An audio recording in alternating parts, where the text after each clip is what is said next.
Hello everyone, welcome back to Education Bhaiya. आज के video में हम लोग पढ़ने वाले हैं फुटप्रिंट्स विदाउट फीट चैप्टर को। और ये कहानी एक साइंटिस्ट के बारे में है जिसका नाम था ग्रिफिन, और वो इस डिस्कवरी पे काम कर रहा था कि कैसे ह्यूमन बॉडी इनविजिबल हो सकता है। और एक दिन ये साइंटिस्ट जो होता है ग्रिफिन, ये एक ऐसा मेडिसिन का खोज कर लेता है जिससे ह्यूमन बॉडी इनविजिबल हो सकता है। लेकिन फिर ये साइंटिस्ट इन शक्तियों का अच्छे कामों में इस्तेमाल करता है या बुरे कामों में, ये हम स्टोरी में जानेंगे। वैसे तुम लोगों का नहीं पता, लेकिन मैं बिल्कुल भी अच्छा आदमी नहीं हूँ।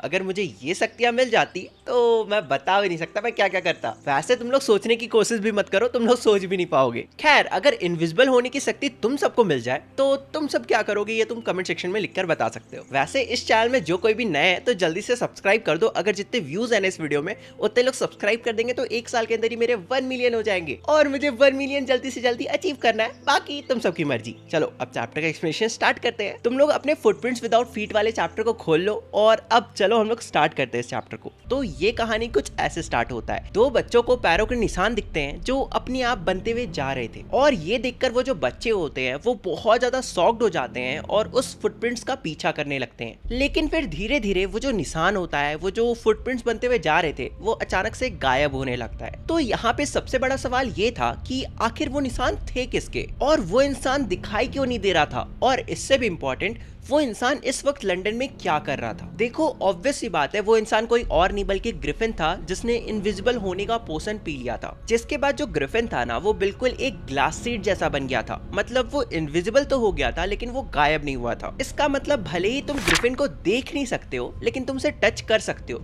वो हार्ड है। क्योंकि ग्रिफिन जो है ना, वो वहाँ पे प्रेजेंट तो है, मतलब तुम उसके बॉडी को टच तो कर सकते हो, लेकिन तुम उसे देख नहीं सकते हो। और रही बात कि वो लंदन में क्या कर रहा था, तो बात कुछ ऐसा है ना कि ग्रिफिन का अपने लैंडलॉर्ड से बिल्कुल भी नहीं पड़ता था, और ग्रिफिन का जो लैंडलॉर्ड था ना, वो ग्रिफिन को बार बार भगाने की कोशिश भी क्या करता था। इसलिए जो ग्रिफिन होता है, वो सबसे पहले इनविजिबल होने का पोशन पीने के बाद अपने लैंडलॉर्ड के घर को ही जला देता है, मतलब उसके घर में ही आग लगा देता है। ये सबसे हमें ये पता चलता है कि जो ग्रिफिन था ना, वो बिल्कुल एक लॉलेस इंसान था, उसे कानून से कुछ भी फर्क नहीं पड़ता था। लेकिन यहाँ पे तुम लोग खुद सोचो, अगर जो ग्रिफिन है वो अपने लैंडलॉर्ड के घर में आग लगाएगा तो खुद उसका घर भी तो जल जाएगा, क्योंकि वो अपने लैंडलॉर्ड के घर में ही रहता था। ऑब्वियस सी बात है, रेंट में। तो इसका मतलब यहाँ पे जो ग्रिफिन था वो हो गया था होमलेस, अब उसका कोई घर नहीं था। अब देखो, जो ग्रिफिन था वो अपने लैंडलॉर्ड के घर में आग लगाता है, उसके बाद भागने लगता है। लेकिन अगर वो कपड़ों में भागता तो सभी लोग उसे देख लेते, क्योंकि जैसा कि मैंने तुम्हें पहले भी बताया, जो ग्रिफिन था, ग्रिफिन का बॉडी इनविजिबल था, उसके कपड़े तो इनविजिबल नहीं हो जाएंगे ना। अगर वो अपने बॉडी के ऊपर कपड़े डाला रहेगा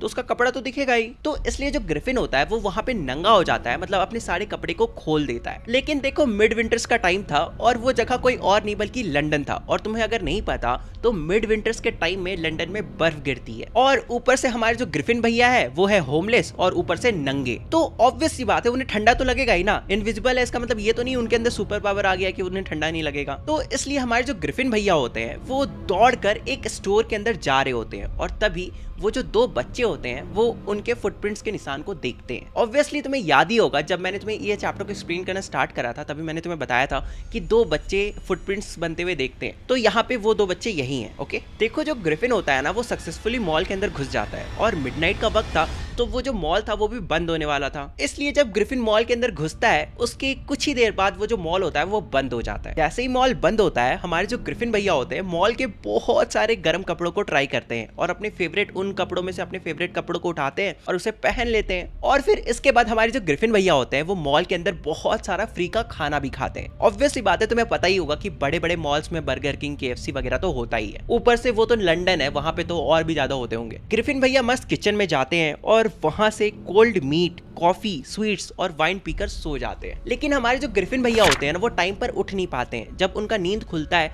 तब उन्हें रियलाइज होता है कि 2 असिस्टेंट उसके तरफ बढ़ते हुए आ रहे हैं। ग्रिफिन भैया उन 2 असिस्टेंट को अपनी तरफ आते देख बहुत ज्यादा डर जाते हैं और पैनिक करने लगते हैं। और फिर से वही होता है, हमारे जो ग्रिफिन भैया होते हैं वो वहां से भागने लगते हैं, और उन्होंने जो भी कपड़ा पहना हुआ था ना, गर्म कपड़े उन्होंने रात भर चूज करा था, तो उन सारे कपड़ों को वो एक एक करके फेंकने लगते हैं ताकि वो वापस से इनविजिबल हो सके। और फिर वापस से हमारे जो ग्रिफिन भैया होते हैं वो नंगे हो जाते हैं, लेकिन हाँ, वो सक्सेसफुली वहां से भाग जाते हैं। इसके बाद हमारे ग्रिफिन भैया पहुंचते हैं डूरीलैंड। इस नाम को याद रखना, एग्जाम में आ भी सकता है। और यहाँ पे वो एक थिएट्रिकल कंपनी के अंदर घुस जाते हैं। थिएट्रिकल कंपनी मतलब नाटक कंपनी। और वहां से हमारे जो ग्रिफिन भैया होते हैं वो कपड़े उठाते हैं, अपने फोरहेड के लिए बैंडेजेस उठाते हैं, फेक नोज उठाते हैं। फेक नोज मतलब नकली नाक, साथ ही साथ वो लार्ज हैट और बिग बुसी विस्कर्स भी उठा लेते हैं और सभी को अच्छे से पहन लेते हैं, अच्छे से ड्रेस्ड अप हो जाते हैं ताकि वो इनविजिबल होने के बावजूद अच्छे से दिख पाए। देखो ऑब्वियस सी बात है, अगर ग्रिफिन भैया बस नॉर्मल कपड़े पहन के रोड पे घूमने लगेंगे तो भी उनका सर तो नहीं दिखेगा ना, उनका फेस तो नहीं दिखेगा, तो सबको डर लगने लगा कि कौन भूत आ गया।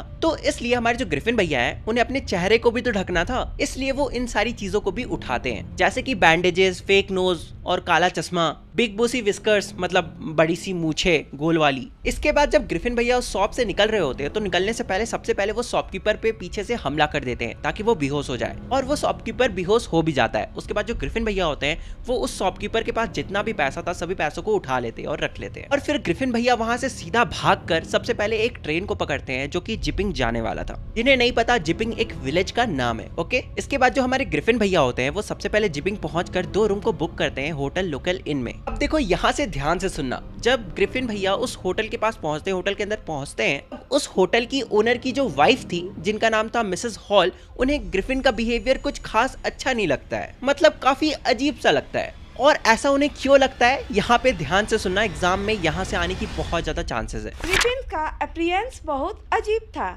आई मीन कौन इंसान हर वक्त काला चश्मा और हैट पहने रहेगा, ऊपर से सर में बैंडेज लपेटे।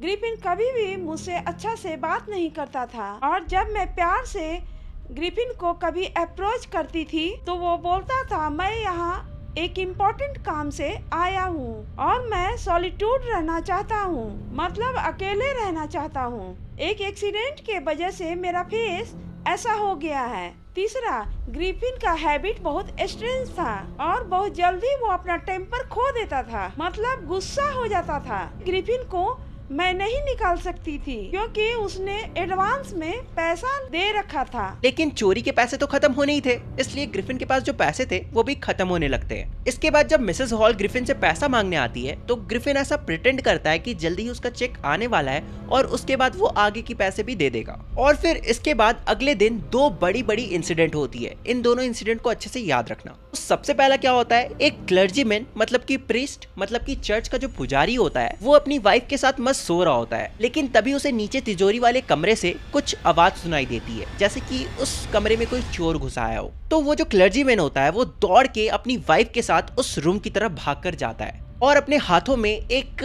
पोकर स्टिक लेके भाग रहा होता है। पोकर स्टिक कैसा दिखता है तुम्हें स्क्रीन में दिख ही रहा होगा। और दौड़कर वो क्लर्जीमैन अपनी वाइफ के साथ उस तिजोरी वाले कमरे के पास जाता है और उस कमरे के गेट पे जोर से लात मारता है और कहता है कि जो भी चोरी करने आया है जल्दी से हैंड्स अप करो, सरेंडर कर दो। लेकिन उस कमरे में कोई भी दिखाई नहीं देता है, ना टेबल के नीचे, ना कर्टेन्स के पीछे और ना ही चिमनी के ऊपर। लेकिन फिर भी उस रूम के अंदर जो तिजोरी थी ना, उस तिजोरी के अंदर से सारे पैसे चोरी हो चुके थे। ये तो था पहला इंसिडेंट। और अब जो दूसरा इंसिडेंट होता है वो इससे भी ज्यादा खतरनाक था और आसपास के सारे नेबर्स, सारे लोग बस उस दूसरे इंसिडेंट के बारे में ही बात कर रहे थे। तो दूसरा इंसिडेंट ये होता है कि उस होटल का जो लैंडलॉर्ड होता है और उसकी जो वाइफ होती है मिसेस हॉल, दोनों सुबह जल्दी उठ जाते हैं और तभी मिसेस हॉल देखती है कि ग्रिफिन का रूम का जो दरवाजा है वो खुला हुआ है, जो कि यूजुअली होता नहीं है। ग्रिफिन हमेशा गेट लॉक करके रहता था।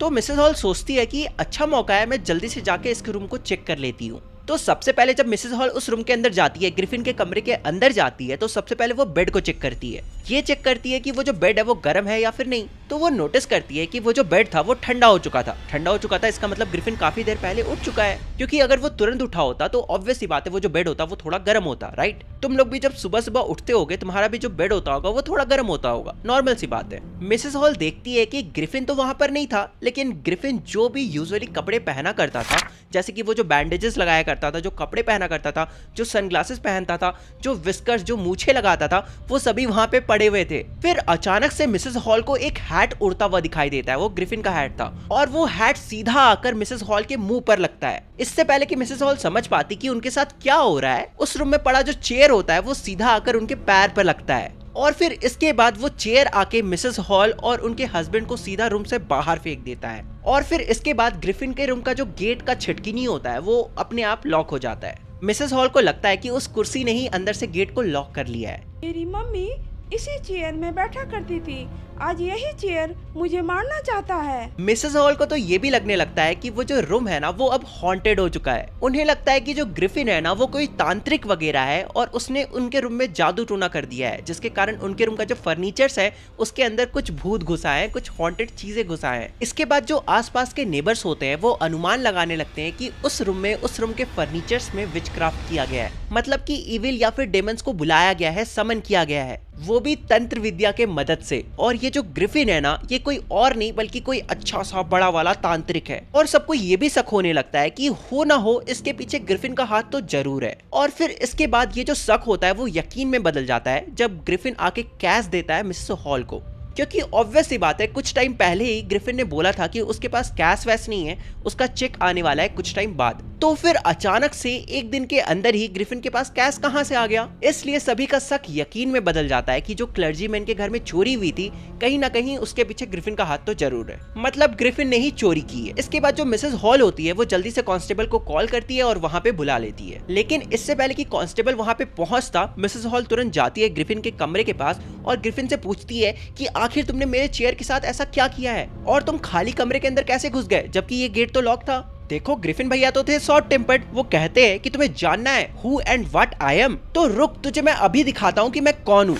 इसके बाद जो ग्रिफिन भैया होते हैं वो अपने विस्कर्स, बैंडेजेस, स्पेक्टिकल्स और जो नकली फेक नोज होता है उन सबको निकालने लगते हैं और निकाल कर फेंकने लगते हैं। और ये देखकर वहां पे खड़े जितने भी लोग थे सबकी फट के हाथ में आ जाती है, क्योंकि उन्हें रियलाइज होता है कि वो जिस इंसान को देख रहे हैं उसका तो सर ही नहीं है। मतलब तुम खुद बताओ, अगर तुम अपने सामने एक इंसान को देखोगे जो अपने सर से बैंडेजेस हटाता है और गायब हो जाता है तो तुम सब भी शॉक्ड हो जाओगे ना एक हेडलेस मैन को देखकर। तो इसलिए वहां के सभी लोग बहुत ही ज्यादा हॉरिफाइड हो जाते हैं। इसके बाद जो कांस्टेबल होता है जिसका नाम जाफर होता है वो वहां पर आता है, लेकिन वो भी हेडलेस मैन को देखकर बहुत ज्यादा शॉक्ड हो जाता है। लेकिन जो जाफर होता है वो तो वहां पे उसे अरेस्ट करने आया था और वो तो उसका ड्यूटी था, ऊपर से मैजिस्ट्रेट का ऑर्डर था कि उसे अरेस्ट करके तो लाना ही था, चाहे अब उस इंसान का सर हो या फिर नहीं हो इससे फर्क नहीं पड़ता। इसलिए जो जाफर होता है वो ग्रिफिन की तरफ बढ़ने लगता है। ये देखकर जो ग्रिफिन होता है वो अपने सारे कपड़े उतारने लगता है और पूरा का पूरा इनविजिबल होने लगता है। जाफर को अकेले एफर्ट करता देख वहां पे जो दूसरे लोग होते हैं वो भी जाफर की मदद करने लगते हैं ग्रिफिन को पकड़ने में। लेकिन जो ग्रिफिन होता है वो पूरा का पूरा इनविजिबल होके लोगों को मुक्का पे मुक्का मारने लगता है और लोगों को पता ही नहीं चल रहा था कि उन्हें मुक्का कहां से पड़ रहा है। और फिर भागते भागते जो ग्रिफिन होता है वो कांस्टेबल जाफर को एक जोड़ का पंच मारता है, जोड़ का मुक्का मारता है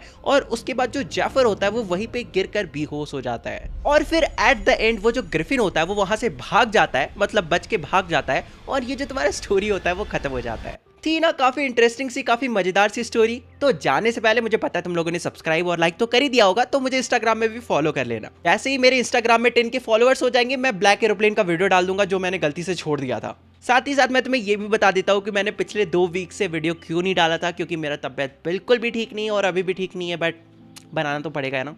होप करो मैं 1-2 दिन में ठीक हो जाऊँ ताकि रेगुलर वीडियोस आ सके। अब तुम लोग से मिलते हैं अगले वीडियो में, तब तक के लिए बाय बाय।